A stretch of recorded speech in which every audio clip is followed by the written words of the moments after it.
It all started with a small incident on a Friday afternoon.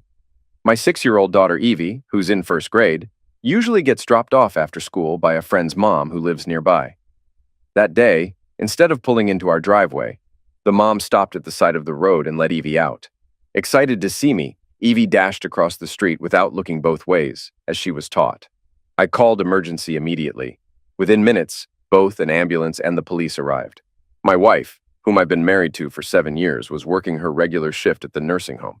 The nursing home policy required staff to lock their cell phones in assigned lockers during work hours. I called the nursing home on my way to the hospital to inform my wife about the accident. That's when I found out that due to unexpected slowdowns at the nursing home, all full-time staff had to use some of their accumulated time-off hours to avoid layoffs. My wife had decided to use hers that day. The issue was she left for work in her nurse's uniform, not expecting to be off. I had no idea she had the day off. Normally, if she planned to use her time off, she would discuss it with me first. I started wondering if she took up private work somewhere else to help someone out. All I knew for certain was that the receptionist at the nursing home had lied to me. It was a small thing, but it bothered me a lot. I called my wife's cell phone, but it went to voicemail. That was odd because usually when she wasn't working, she'd answer. Something felt off, but I couldn't put my finger on it. It was a small thing, but it bothered me. I left a detailed message explaining what was happening. I had filled out all of our daughter Emma's paperwork, but still hadn't heard from my wife. The emergency doctor had sent Emma for x-rays and an MRI because she wasn't waking up, and they were concerned she might be in a coma. I was really starting to worry. Finally, about an hour after her usual work-end time, my wife came home. I noticed the scent of fresh soap on her, the kind she usually had after her morning shower. Instantly, I sensed something was wrong, but I didn't know what. It was just a small detail, but there were too many of them adding up. I now knew something was amiss, but I couldn't figure out what. When I asked Emma if the receptionist had passed on my message, she said she got it later. She explained she was busy with a patient who needed to be transferred, and I was in Southeast while she was at St. Francis. I suspected she was lying, but I didn't press it. This wasn't the time or place. 2 women had lied to me that day, and I knew I needed to find out why. What had started as a normal day had turned into a series of lies and inconsistencies between us. The only thing I knew for sure was that my wife wasn't acting like herself. After Emma started to wake up from the tests, the doctors decided to keep her overnight for observation due to how long she had been unconscious. Around 10 p.m., after she fell asleep, we headed home, stopping at Taco Bell's drive-thru for dinner. After eating and having a cold beer, we went to bed. That Saturday, our little girl was given the all-clear to come home. We were fortunate there was no serious harm. When we arrived at the hospital, our family doctor, Dr. Ronald Foster, was there examining her. I was impressed by how seriously he took his job. Before we left, he told us to call his office and schedule a follow-up appointment in 3 weeks. He explained that sometimes there could be issues that arise later related to the accident, and without follow-up, we might never know. He emphasized the importance of being cautious, especially with young children. Once we were back home and settled, I asked Emma again about her Friday. Her answer didn't satisfy me. Normally, she'd share if anything interesting happened at work or if they had a new patient transferred in. These little pieces of everyday communication were missing. It was a small thing, but these details were starting to add up, forming a pattern. Whatever my wife had been up to on Friday, it was clear she didn't want me to know. I began to wonder why. I started thinking back over the past few weeks to see if I had done something to upset her. Emma had a tendency to hold on to grudges if she felt unfairly treated, even for weeks. Emma and I were high school sweethearts. From the moment I first met her in junior high, I never looked at anyone else. Though we broke up 3 or 4 times, we always found our way back to each other. Emma had a habit of being drawn to something new and diving in to explore what intrigued her, which often led to our breakups. I thought it was just part of growing up and assumed it was a phase she'd outgrow. Each breakup stemmed from her developing an interest in someone or something else. I was on the Jackson High School football team, and she was a cheerleader. We were both popular students, and everyone thought we were meant to be together. But we ended things senior year because I didn't see our future together. After high school, I joined the fire department and worked my way up while she pursued her LPN certification on her path to becoming a registered nurse. I reconnected with Emma because I got injured fighting a fire on the job. 6 months later, we got married. Our daughter was 2 years old when Emma became a registered nurse. Emma had dark shoulder-length black hair, blue eyes, and an attractive figure. Most people who knew her loved her for her caring personality. What puzzled me was that in all our years of marriage, we never had any serious conflicts or problems. Recently, we had even been discussing expanding our family. On Sunday, we were invited to an afternoon barbecue with our daughter at a coworker's poolside. We got ready by wearing our swimsuits under our clothes. Each of us was assigned something to bring. On the way, I stopped at the grocery store to pick up the items we decided on, enough premium franks and buns for about 16 people. These franks were special. Always boiled before grilling, they retained moisture and had a rich, satisfying flavor. I discovered them by accident, and now they were the only ones I liked. I called them Smokies because of their distinctive flavor. It turned out that my preparation method made them a hit, and we always ended up with more meat than bread. That Sunday, no one noticed me in the kitchen, carefully boiling the franks until they plumped up, then drying them off before grilling. Meanwhile, Emma was outside chatting with our host, Olivia, who was head of the HR department where they both worked. They were watching our daughter and Olivia's son playing by the pool with a few other kids. I wasn't paying much attention to their conversation until the end, when I overheard something that deeply hurt me. It shook me to my core, revealing clearly what was going on. Dr. Ronald Foster, the very popular doctor who used to visit every Friday afternoon to check on his nursing home patients, Olivia explained. Now he only comes when you're on duty. It's making some of us wonder if there's something more between you two. Is there something I should know? No, not really, my wife replied, looking flushed and clearly avoiding the topic. Her expression usually meant she was caught doing something she didn't want to explain. Now I knew two people whose Friday routines had suddenly changed. Emma had a good reason to keep whatever she was hiding a secret, which wasn't like her. We're just professional friends, Emma tried to clarify to Olivia unsuccessfully. He appreciates the detailed reports I send him about his Alzheimer's patients' behaviors. It helps him manage their medical needs. Well, that's not what people are saying in the halls, Olivia retorted. Whatever is going on, it better stay strictly professional at work. Otherwise, these rumors will only get worse. I'll talk to him about it next time I see him. I have another appointment with him next week, Emma said. I should go check on Evie. As Emma walked away to check on our daughter in the pool, I muttered under my breath, she's lying. She doesn't have a doctor's appointment next week. Olivia heard me and turned, seeing the shock on my face. Her expression turned serious as she realized, like I did, that something was definitely going on that I hadn't known about until today. You heard us, didn't you, Damon? Olivia said. I simply nodded. You think there's something going on between them, don't you? Over the past few days, I've noticed a few small inconsistencies. Now, with what I just witnessed and heard, it's painting a very different picture. Her facial expressions clearly showed she's hiding something she doesn't want anyone to know about. It's made me reconsider everything. Can you please tell me how long Emma has been taking every other Friday off? I asked. For the last 3 months. She proposed the new schedule since she works a lot of extra hours. Most of her overtime pay goes towards additional taxes, she says. Taking the day off helps reduce her overtime hours, and she saves her accumulated time off for family matters, Olivia explained. We in human resources like it because, in the long run, it saves the company money and gives part-time employees more hours. Another question, how close is Emma to the receptionist who answers the phone? I inquired. They're best friends. Why? Olivia replied.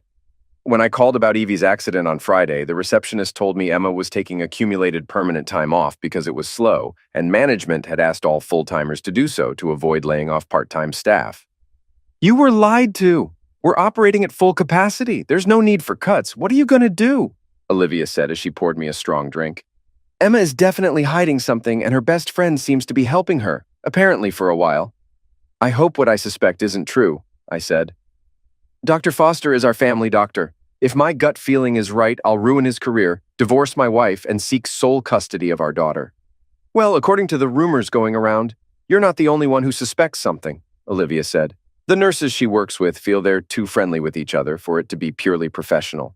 They spend a lot of time in a patient's room with the unit door closed. If I hear more, I'll let you know. Please do.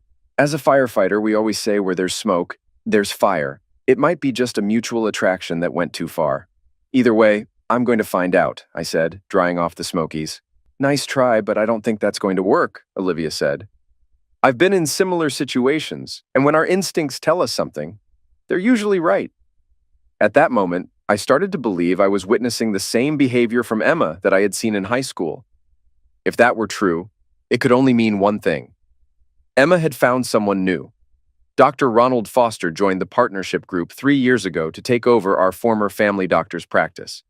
The local hospital, due to his age, had been making things difficult for him, and his partners essentially forced him into retirement.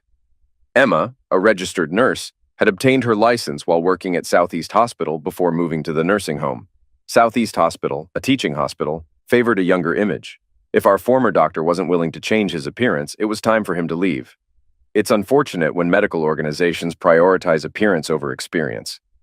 For the next 6 weeks, I would be on the evening shift, working from 6 to 6, 4 days on and 4 days off. It was the perfect opportunity for them to do whatever they wanted without being caught, given my work schedule. My wife's recent behavior had created enough doubt that I took a step I never thought I would. Before putting the sausages on the grill, I texted one of my regular crew members, asking him to call me in 5 minutes. I was next to my wife when he called. Before answering, I told her I needed privacy for a work-related call and moved to the front yard. Truthfully, I did it because I didn't want Emma to overhear the conversation. "Bob, remember the team we assembled when Glenn needed help with his ex-wife a couple of years ago?" I asked. "Of course, Dahman. It worked well and didn't take long," Bob replied. "Who needs our help this time?" "I do. Based on what I found out, I think it's been happening for at least the past 3 months. Emma and the man I suspect she's involved with is Dr. Ronald Foster," I explained. "Even her colleagues at the nursing home suspect something. I overheard management discussing it with her, which suggests it's serious. The head of human resources even warned Emma to be more discreet at work." "Ouch. If they're saying that, it's been going on a while. I'll start making calls to arrange for us to meet at the fire hall tomorrow when we're on duty," Bob replied. "Our sheriff department friends will be happy for something different to do. Remember, Damon, we need to impose the same rules on you as we did with Glenn. When we helped Glenn before, our rule was he had to stay out of it until our team finished our investigation. We thought any changes in his behavior might tip off his spouse. It took less than a month to get everything done. We compiled a detailed daily report of his ex-wife's activities with her lover. His lawyer said it was so thorough that nothing could slip through. Glenn easily won custody of their 3 kids in the divorce. We met Monday evening after dinner in the fire hall meeting room. 6 sheriff's deputies, 5 firefighters, and 2 police officers were there. I briefed them on what happened Friday and what I'd discovered since then. Everyone agreed it seemed like something was definitely going on. I gave them Emma's car description, license plate number, and her regular work hours, from 7 in the morning to 3:30 in the afternoon. They asked me to get copies of our medical records from our files at home for the last 2 years. They wanted to check if Dr. Ronald Foster was still our family doctor by looking at the medical billing records. If he and Emma were romantically involved, he should have transferred us to another doctor in their practice. After that, they asked me to step out so they could plan who would do what and when. On Tuesday morning, after I saw my daughter off to the bus, I noticed my retired neighbor fetching his morning newspaper. I walked over to say hi and we started chatting. He asked why the doctor had visited us the previous night. I asked if he was sure it was a doctor. He said the person was wearing a white coat when he arrived, and he saw him take it off and leave it in the car before going to our door. He mentioned the doctor was still at our house when he went to bed around 10. I said I hoped it wasn't anything serious. He suggested I ask my wife about it when she got home. Walking back home, I realized my suspicions were correct. I grabbed my phone, returned to my neighbor, and showed him a picture of Dr. Ronald Foster from the medical group's Facebook page. He confirmed that was the doctor he had seen. Emma called and said she would be late. I took Evie to my mother's so I could get to work on time. I informed Bob about what the neighbor had witnessed and gave him copies of our medical records and health insurance reports. They proved Dr. Ronald Foster was still our family doctor, with my wife's last appointment being 2 weeks ago. The following Tuesday, a few friends came over while Emma was at work and did some work inside the house. I wasn't allowed inside until they finished, so I sat and talked with my next-door neighbor. He mentioned the doctor's visit the previous week wasn't medical. I agreed, saying my friends were wiring the house, but I wasn't involved in that part. They set it up this way so I wouldn't know where things were.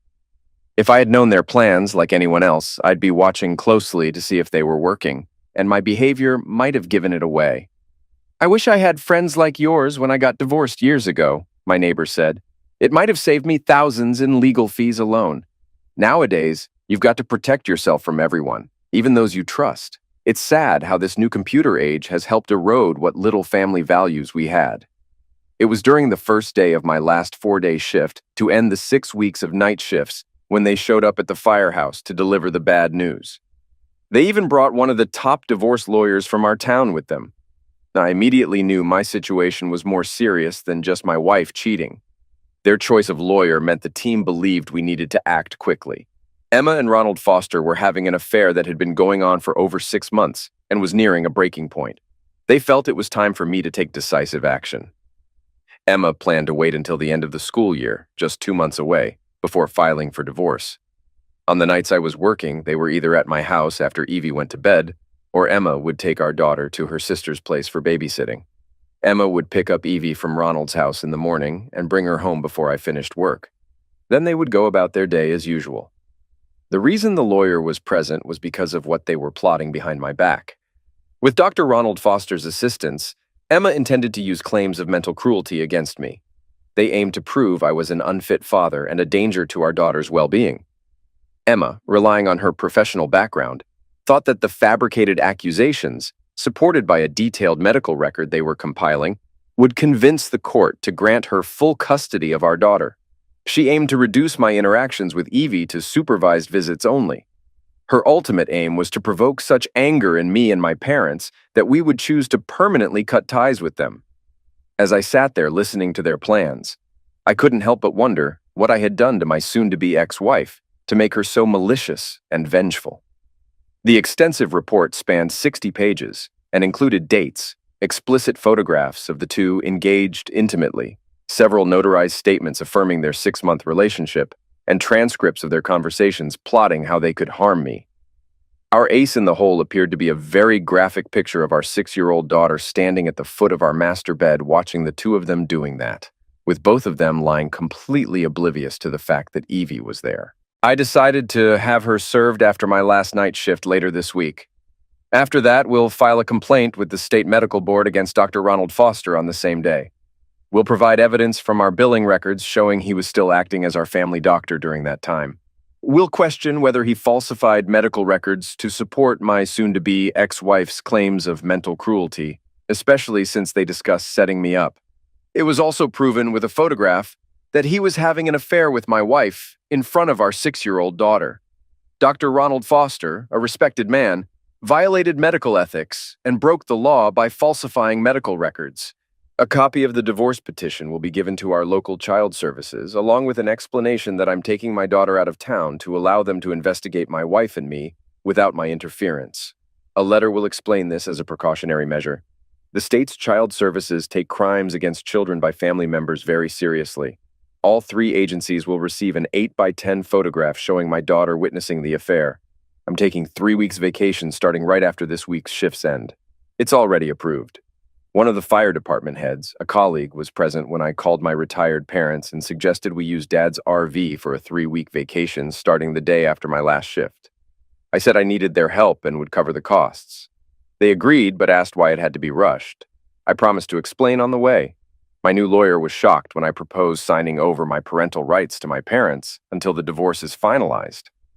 He agreed it's a smart move given the circumstances. If Emma has already reported to child services, it shows my top priority is my daughter's well-being. Until my name is cleared, it demonstrates to everyone, including legal authorities, that I'm protecting my daughter first. I'll prepare the paperwork, he said, but make sure to have it notarized within 24 hours of serving your wife. I just finished my final evening shift and made it home in time to see my wife off to work. As usual, she kissed me on the cheek before leaving. Once she drove away, I quickly made a phone call. Evie and I started packing for a surprise trip. I asked a sheriff's department representative to inform the school principal about our situation and why I had to take our 6-year-old daughter out of school. At 8 o'clock that morning, my parents arrived. We loaded our belongings into their RV, and by 9 o'clock, we were on the road. Out of courtesy, I called Olivia to update her. She mentioned that since her conversation with Emma at the nursing home, everything had been strictly professional, and the rumors were fading. I explained that I now had proof of their affair spanning at least 6 months. Consequently, I planned to have legal papers served to Emma at her workplace later that day. Olivia agreed to witness it and keep me informed.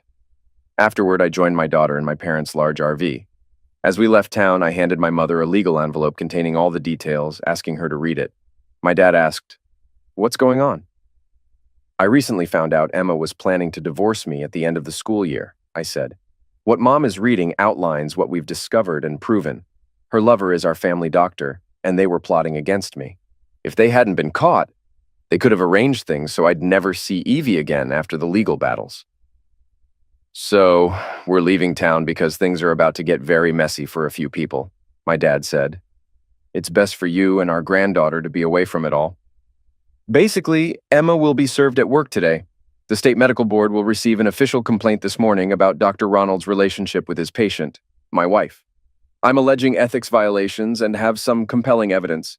Child Services will also be informed about everything Mom's reading.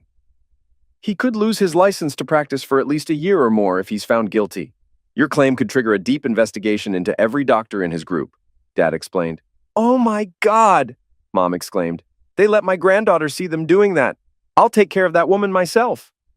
"That doctor can say goodbye to his career. He'll lose his license for good. The whole partnership he's in will be scrutinized by every government agency," Dad continued. "They've made a mess of things. Emma will be lucky to get supervised visits." "Damon Lee, you and Evie will come live with us when you return," Mom insisted. "If Emma shows up at my door when your father and you aren't home, I'll answer with a loaded Magnum. I'll be driving Evie to school and picking her up every day." I cherished my mom. She adored her granddaughter more than anything and fiercely protected her family. She'd taken down many who threatened her family over the years. Dad drove until we needed gas, about when the tank was half full. I used my credit card to fill up and took over driving. It gave Dad a chance to read through everything himself. He was amazed at the level of detail. I explained about the group we'd formed within City Services, our second time helping in a divorce case to protect one of our own. Around 3 o'clock, we stopped at a trailer park for the night that Mom had booked. These 3 weeks were meant to spoil her granddaughter.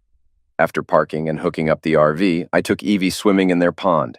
Just as we returned, my cell phone rang. It was Olivia. "Hi, Olivia," I greeted her. "Hope your day went well." "Damn, we haven't had such an exciting day in months," Olivia replied. "Thanks to you. This afternoon, we got word that Dr. Ronald Foster has been temporarily suspended from practicing until the state medical board finishes their investigation." "They acted quickly. I have to give them credit," I admitted. "I thought they'd at least call him in for an interview first." "They only suspend that fast if there's a serious complaint with some evidence already provided," Olivia clarified. "It shows they're taking this very seriously. We probably won't know the outcome for about 3 months." "Well, I did send them all the information I included in my divorce petition," I explained. "At 3 p.m., your soon-to-be ex was served. Right at shift change, I had security informed to expect him and to notify me before allowing him in. When he arrived, I escorted him to Emma's section. The young man asked her, 'Are you Emma Lee?' When she said yes, he said, 'Congrats, you've been served,'" Olivia recounted. "When she opened the legal envelope, the first thing we all saw was the image of Ronald and her making love with Evie watching. 'Oh no,' she screamed before fainting. 'My lawyer let her see that first. That's priceless,' I chuckled. She got what was coming to her." "Did the state get a copy of that picture?" Olivia inquired. "Most likely, knowing my lawyer," I replied honestly. "Then the state had no choice. Dr. Ronald Foster was having an affair with a patient and allowed the patient's minor child to witness it," Olivia analyzed. "I didn't think you could pull it off. Now we're all betting on how long he'll lose his license." "My dad thinks he's lost it for good in our state," I said. "Emma and Ronald were fabricating a false medical history claiming I was mentally cruel to her and our daughter so she could get sole custody.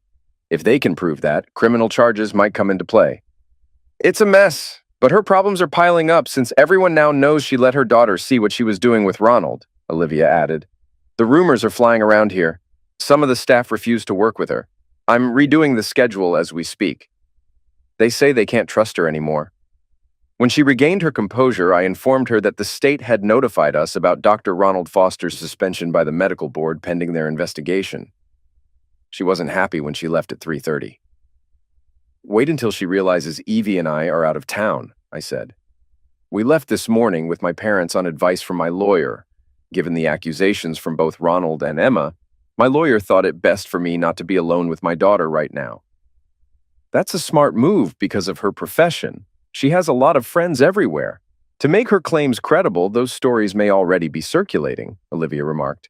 In the end, it's the thoroughness of our reports that has legally saved our organization more than once. We promised to stay in touch and said goodbye. Mom and Dad looked at me in amazement. It was like they were just realizing for the first time what Emma and Dr. Foster were attempting. Mom, can you find in your notebook the address of the nearest notary for us tomorrow morning? I asked. Why? She asked. The lawyer has prepared legal documents granting you both my parental rights until either the divorce is settled or my name is cleared. We need to have them signed and notarized by 3 p.m. tomorrow, I explained. I won't let them take my daughter away no matter what. My mother, tears in her eyes, said, Are you sure about this? It seems extreme. Yes, Mom, I am. Even the lawyer thinks it's best. We don't know what's in those false medical reports. So, for Evie's safety, this is necessary until it's proven I'm not a danger to her, I reassured her. My mother started to cry. Emma Lee returned home to find her husband's car in the driveway. She turned off her car and braced herself for the confrontation she expected. Walking up, she rang the doorbell, assuming he would answer. When he didn't, she rang it again. Finally, she used her house key to unlock the door. When she walked into the house, Emma noticed it was empty because her daughter didn't come to greet her. She took the legal envelope out of her large bag and read it thoroughly. It was clear that whoever Damon had hired had uncovered everything. The plan, as outlined by transcripts of Ronald's and her own words, had been exposed. Ronald acted first and aggressively. Their problem was that none of the doctored medical records had been made public yet because they hadn't reached that stage of their plan. And now they never would. Ronald couldn't access his files until the investigation concluded. He still hadn't been informed of the specifics of the complaint against him. He was only told that precautionary measures were being taken due to the seriousness of the allegations. Damon had proved the affair and their stupidity.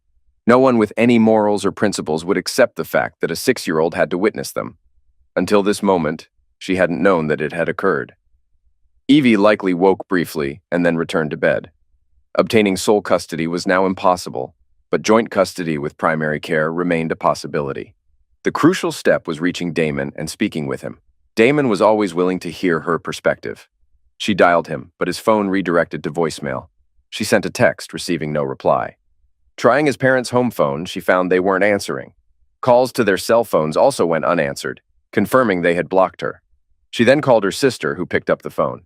Hi, Emma. Damon was clever. He sent our entire family a copy of his divorce petition, Evelyn said. Mom and Dad are livid. They've read it all and are completely disgusted by your behavior with your lover. In our parents' eyes, you've gone too far trying to ruin Damon's reputation, her sister continued.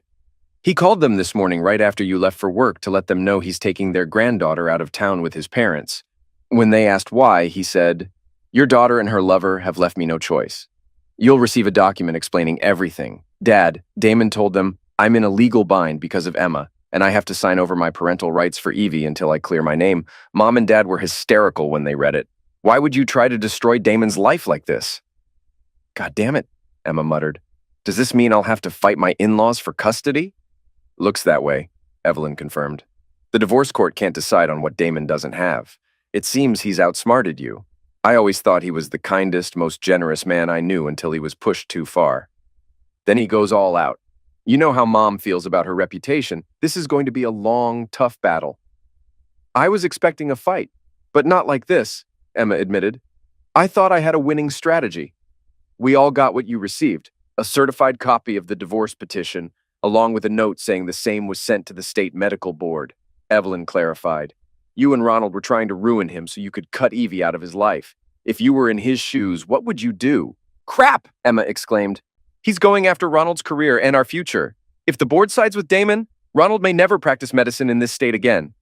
Bingo, sis. You've got it figured out, Evelyn said. He's turning the tables, using your own schemes against you to prove his point. But let's face it, Ronald may be your best lay, but the family and I agree. We're staying out of this. We won't support your attempt to ruin your husband's life. Stay away from us until this mess is resolved. Emma was shocked to realize her husband had outsmarted her completely. Even her own family wanted nothing to do with the mess she had created. She and Ronald had believed they were cautious, so being served had come as a total surprise. She spent the entire night trying to unravel how they had been caught. Ronald Foster had just left a tense 4-hour meeting with his partners. They had agreed to buy him out immediately to minimize the impact of the investigation on their limited partnership. Until they identified who made the serious allegations, everyone was operating blindly. Ronald made enough from the deal to start his own practice once things calmed down. Emma's phone buzzed with a text message. She opened it to find a reply from Damon. He expressed he was too angry to talk and any communication must go through their lawyers. Emma broke down in tears, realizing she had lost her chance to persuade him to withdraw his complaint against their doctor. My parents and I had just left the notary after finalizing the transfer of my parental rights to them. It cost me an extra $5 for them to scan and send a copy to my lawyer. Unexpectedly, I received a call from the family doctor's office. The state was there, and they had a court order to obtain medical records, but my name wasn't included. The nurse asked for my permission to release the records related to my family, including my wife's and my billing records. Mom had planned our trip meticulously, ensuring there was something fun for Evie to do every day. It brought back memories of our childhood vacations. We parked early again, and with the humidity bearable, Dad and I were outside grilling supper. Mom called out that Olivia was on my cell. I took the phone from her and answered. "Hi, Olivia," I greeted her. "I'm surprised to hear from you so soon." "It's been quite a day here, thanks to you," Olivia chuckled lightly. Emma was interviewed by state officials this afternoon for about an hour. We used our on-staff notary to record, witness, and verify her statement. "I find that really interesting," I commented. "Is there anything else important I should know?" After the meeting, she mentioned she'd have to face a full review by the nursing board for her behavior, Olivia explained. "She's likely looking at a 6-month probation." "How will this affect her job?" I inquired. "Since what happened didn't occur here, it won't affect her job much," Olivia replied. "I'll just have to keep an eye on her and report anything suspicious. For the next 6 months, Emma will probably submit the best daily reports on our patients in the whole organization. But if she does get probation, we'll assign her to the night shift during that time." I chuckled because Emma disliked night shifts due to their impact on social life. I mentioned that my parents and I were trying to make this time special for Evie. After a brief chat, I promised Olivia dinner once I returned. During supper, my mother asked what I knew about Olivia. I admitted I didn't know much. She's a single mother around my age, with a son slightly older than Evie. I wasn't even sure if she was married. Olivia and I stayed in touch for the remainder of our trip.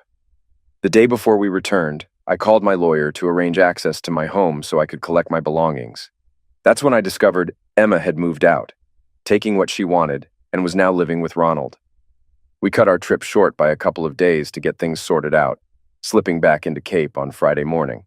My parents found it amusing and dropped me off at the house early that morning, taking Evie to our new home. First, I mowed the lawn, and a neighbor brought over a cold beer before I finished. He remarked it was a clever move, as news of our marriage breakdown had made the local headlines. I called a locksmith to rekey all the locks.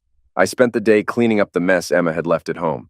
I called my mom to see if there was anything she needed from the house. She said no, just ours and Evie's clothes. The rest would be sold with the house. I gathered up any canned goods and frozen food we had left and dropped it off at the food bank. Then I returned to clean out the fridge. I brought the stuff home, and Mom insisted on washing all the clothes in case something had been done to them. By around 4 p.m., I picked up my phone. Olivia answered right away. "Hey, Damon, you're back," Olivia greeted. "When did you get back?" "This morning. Spent the day cleaning up the house to get it ready for sale," I replied. "I was wondering if you and your son wanted to join me and Emma for dinner. If he was home, we'd love to, but he's with my mom for the weekend."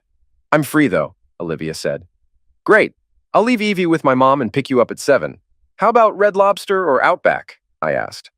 "Red Lobster sounds great," she replied. I dressed up a bit for dinner. Nice shirt, dress pants, and slip-on leather shoes. With our reservation, we were seated promptly.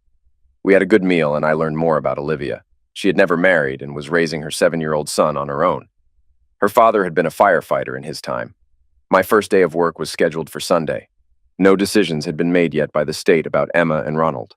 The feeling was, the longer it took, the worse it would be. I shared what we did as a family with Evie over the 3 weeks. Afterward, we strolled through downtown Cape to see the nightlife. Around 11, I arrived back at my parents' place where my mom, being mom, was still up. At work on Sunday afternoon, I was called to the office. There was a visitor waiting to see me. I figured it was who I expected. I was right. It was my soon-to-be ex, Emma Lee. "Mrs. Foster, what can I do for you?" I greeted, turning on the voice recorder app on my cell phone as I walked into the office. "My name is still Lee, Damon," Emma replied. Well, if that's true, then I'm still nothing but garbage to you, I responded. So what do you want? Damon, that's not true, Emma said, trying to calm things down. Sorry, but your actions speak louder than words, don't they? I replied. The first thing you did was move in with someone else as soon as Evie and I went on vacation. Witnesses say you moved in the next day. So much for feeling guilty or remorseful. I want to see Evie, Emma said. Check with your lawyer. I legally have no say in that anymore. Looks like you're knocking on the wrong door, I replied. After all, you publicly accused me of offending our child. I know that, but you can help facilitate it, Emma said. Sorry, I don't think Evie should be around someone who is nothing but a slut, I said. Photos show how much you care about our daughter when you're in another person's arms. Deal with my parents directly. Please leave, Mrs. Foster, and don't come back, or I'll seek a restraining order. With that, I turned away and walked out. I instructed the staff member on duty to escort her out. I turned off the recording app and saved it. Later, he told me her face turned pale and she broke down as he escorted her to her car. I informed her that based on what I had heard, Damon had no choice but to react this way. If she had felt any responsibility over the past 4 weeks, she would have done something to clear his name. Most of us who assisted in the investigation find your behavior unforgivable. You are nothing but a scheming, greedy woman who planned to take everything that mattered to him. I was assisting first responders on a medical call late Monday afternoon when my mother called. I let the call go to voicemail. We were preparing an elderly woman for transport to the hospital. When I returned to the station, I called her back.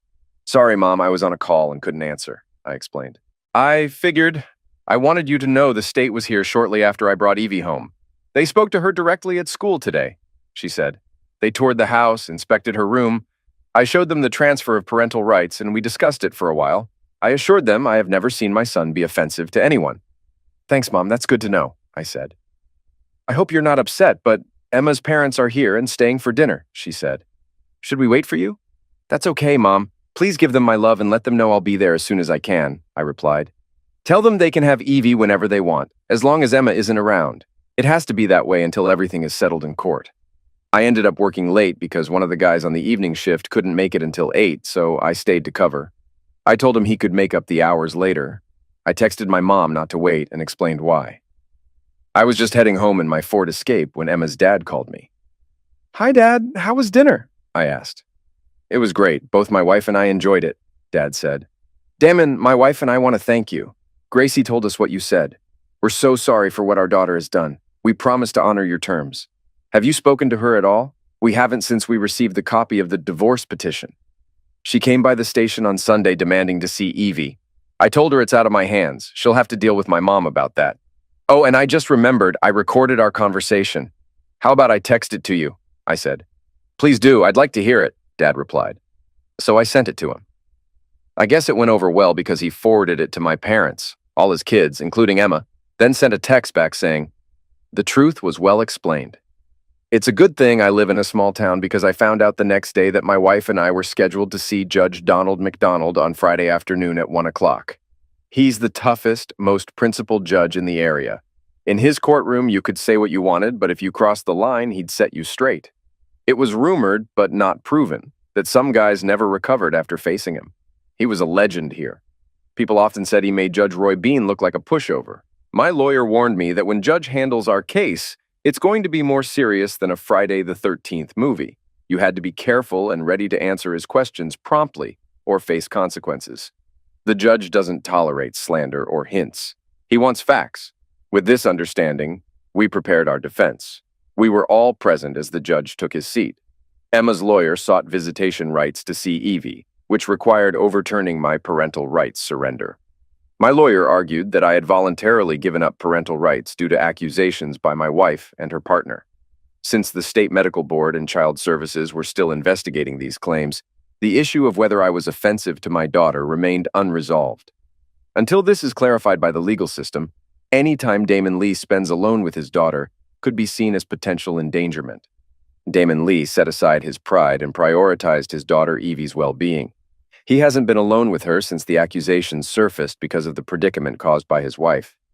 We presented a recorded conversation as evidence, witnessed by others, where Damon explained that Emma would need to resolve matters with those who held parental rights, his parents.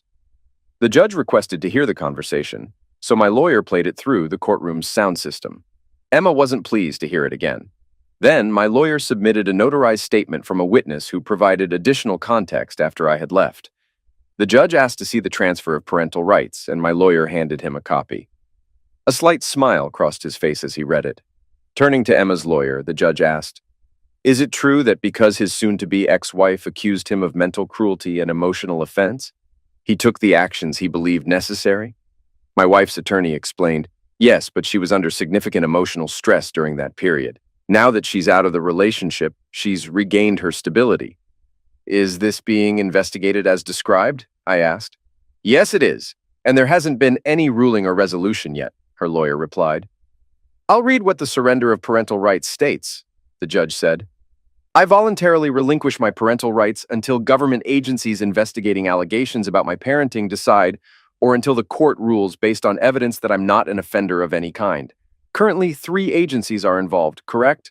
"There are 3. The State Medical Board, Child Services, and the State Nursing Board," my lawyer clarified. "Interesting. This is quite a complicated situation. How long have these investigations been ongoing?" Judge McDonald inquired. "About a month," my lawyer answered. "From the duration, it seems this isn't just a typical dispute of conflicting claims, correct?" the judge questioned. "On page 32, the second and third paragraphs of Damon Lee's divorce petition will clarify why these 3 boards are still investigating," my lawyer explained. We all observed as the judge retrieved and read the document. His expression turned serious as he set the paperwork down and glanced at my wife's lawyer. "Let me be clear. The divorce cannot proceed until all 3 investigations are concluded. I won't interfere with investigations that might lead to criminal charges. Based on what I've read, it appears that one party is here due to potential criminal actions by others. I must consider this possibility. It's possible that the accusations against one party by the other are unfounded," Judge Donald McDonald stated. "The surrender of Mr. Damon Lee's parental rights stands. I commend the wisdom he's shown in court by his actions. It takes a special kind of parent to prioritize the child's needs. Mr. Lee did this for both the child's protection and his own. Given the questionable conduct of both biological parents toward their child and the actions of one, he felt it was best to remove himself from the situation. Therefore, until we review the state reports, no final decisions can be made. Mrs. Emma Lee's request for visitation must be pursued against the child's other legal guardian, who is not him. Court is adjourned," the judge concluded. Emma's expression spoke volumes. She clearly didn't accept that my actions had been validated legally. She was furious about losing. As we exited the courtroom, she confronted me. "Damon, how did you figure it out?" Emma demanded. "It was a series of small details that didn't add up, from Evie's accident to the barbecue at Olivia's," I explained. "Remember that Sunday phone call?" "Yes, why?" Emma asked, clearly intrigued. "Just before that call, I noticed your behavior mirrored how you were in high school when you started liking someone else," I recounted. "That call I received was in response to a text I sent minutes earlier. By the time it ended, you were already under investigation." Her face turned pale. She hadn't realized she had inadvertently exposed herself. Until then, she had believed someone had betrayed her secret. "Pay attention to the little things. They reveal the whole story," I said with a grin. "Given your meticulous patient reporting, you should have known that." I didn't need to rub it in, but I couldn't resist. Seeing her even angrier only widened my smile. After court, I slipped into the men's room and ran into Judge McDonald. I thanked him for his ruling. "It was my pleasure," Judge McDonald replied. "Once I reviewed the facts, it became crystal clear." "Did your lawyer suggest you take that step?" "No, it was my decision," I replied. Knowing Emma as well as I do, I realized she would stop at nothing to worsen my situation. I felt cornered, knowing she had connections that could sway the outcome. This was the only way I could protect myself. "If you hadn't acted preemptively, she might have gained visitation and even custody due to the severity of her accusations," the judge acknowledged. "Your preemptive move put a stop to all that. I hope your name is cleared soon." So did I. Saturday night at the fairgrounds, there was a Back to the 60s dance in one of the exhibition buildings. I got a couple of tickets and called Olivia to see if she wanted to join. She said yes, but she had to have dinner with her parents first. She invited me and Evie to join them, and I agreed. It was interesting. It had been a while since I faced an overprotective father. Evie and Olivia's son, Terry, were getting along well. Olivia's father seemed a bit harsh. I think Olivia noticed because I overheard her telling her father to ease off. I know Damon is a good, honest man, she said. How do you know what kind of man he is? He retorted. His ex-wife has accused him of all sorts of things and everyone's whispering about it behind his back. Dad, Olivia replied. He works out of station number 3. He paused, then smiled and said, Well, why didn't you tell me that? It takes a special kind of man to be a fireman. I now know those stories about you are all nonsense. You're always welcome here. They offered to keep Evie overnight, but I explained she was due at her grandparents' for the weekend, which led to me having to explain the whole situation. The dance was a blast. There's nothing quite like dancing to oldies like Twist and Shout, all the Beach Boys songs, and early rock and roll. Some of the doo-wop songs were her favorites because her mother used to play them when she was growing up. I walked Olivia to her door. As we said goodnight, she leaned in and kissed me. Damon, I know it's early, but I'm interested when you're ready, she said, before saying goodnight. I got back to my parents' home just after 2 in the morning. Once again, Mom was waiting up. We talked about the night and how much I enjoyed it before I headed off to bed. The lawyers finalized the division of assets, and we put the house up for sale.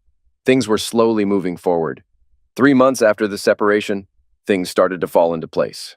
The state medical board found Dr. Ronald Foster guilty of multiple violations of their ethics code, primarily altering medical records for personal gain. His attempt to ruin a man's life to steal his wife was taken very seriously. His medical license in the state was permanently revoked. Olivia called me when she heard the news, waking me from my sleep. I had just started back on night shifts and had only gotten about 2 hours of sleep. I was wide awake and too excited to go back to sleep. When I told my mom and dad the news, my mom was overjoyed. As I came out dressed up, my mom asked what's up. I told her I was going to ask the woman who stood by me these last few months if she'd like to go to lunch. Mom smiled and said, Don't you think it's time we met Olivia? I arrived at Chateau Nursing Home in Cape around noon, dressed semi-formally. The first person I saw was the receptionist who had lied to me months ago. Her face turned pale as I approached her counter inside the main entrance. Could you please contact Olivia Jones and let her know there's a gentleman here asking if she's available for lunch? I asked. I watched as she called Olivia's extension. A few minutes later, Olivia arrived wearing a big smile. After greeting her, I pulled her into my arms and kissed her. Hand in hand, we left and went to Logan's Roadhouse for lunch. You know we're now the talk of the town, Olivia said. Emma already found out from the receptionist, who's the queen of gossip. That's her problem. Now that I've been cleared, I'm moving forward, I replied. Besides, my new girlfriend might be getting tired of waiting for me to get moving. I must have said something right because Olivia's eyes welled up with tears. What was meant to be an hour lunch turned into 2.5. Later, I found out that after I dropped Olivia off, the receptionist told Emma how happy and in love we looked. Emma was about to discover trouble in her own paradise. The local CBS station reported the news during their early evening broadcast at 4 o'clock. It exposed how Dr. Ronald Foster and Emma Lee had conspired against me by falsifying medical records. Later that same week, the nursing board put Emma on probation for a year. Olivia followed policy and transferred Emma to the graveyard shift. Emma's relationship with Ronald became strained, especially when she found out she was pregnant. Ronald began looking for other job opportunities but found none. He eventually took a position as an orderly at the Lutheran Home for Veterans, working the graveyard shift. It was the final night shift of a 4-day stretch when I walked into the station and saw a congratulatory banner hanging up. They had brought someone in to cover my shift. Olivia, her son, and her parents were there, along with our captain. My parents and daughter were also present. I had just been promoted. The process had been delayed because of everything I had been through. This promotion meant no more swing shifts for me. I was now in a junior management position, working 5 days a week for 8 hours each day, with weekends off. During the party, I overheard Bill Jones telling the captain that if things went well, he might soon be my father-in-law. It took about 2 more weeks before we returned to see Judge McDonald. The terms of the settlement were approved, and my divorce was granted on grounds of adultery. Ronald Foster disappeared one night, leaving Emma alone and pregnant. On Labor Day weekend, about an hour before sunset, I took Olivia for a walk through a local state park. I had a little something planned that involved me getting down on one knee. She said yes, of course. Our families had organized a barbecue party on Monday afternoon at Olivia's house, and I had just finished grilling the hot dogs I liked. While serving them, Olivia's mother, Teresa, spotted the engagement ring and hugged her daughter. "When were you going to tell me?" Teresa asked. "After we finished eating," Olivia replied with a big grin. Bill noticed his wife's reaction and loudly asked her, "What's wrong?" Everyone stopped to listen. "Nothing, Bill. Olivia and Damon got engaged. They're getting married," Teresa announced. "We got married a week before Halloween. Emma is now allowed to see Evie when she is with her parents. What no one knows is that legally, my parents and I have regained my parental rights. Emma has to live with the fact that one of her bosses is now her ex-husband's wife. She's not a happy person."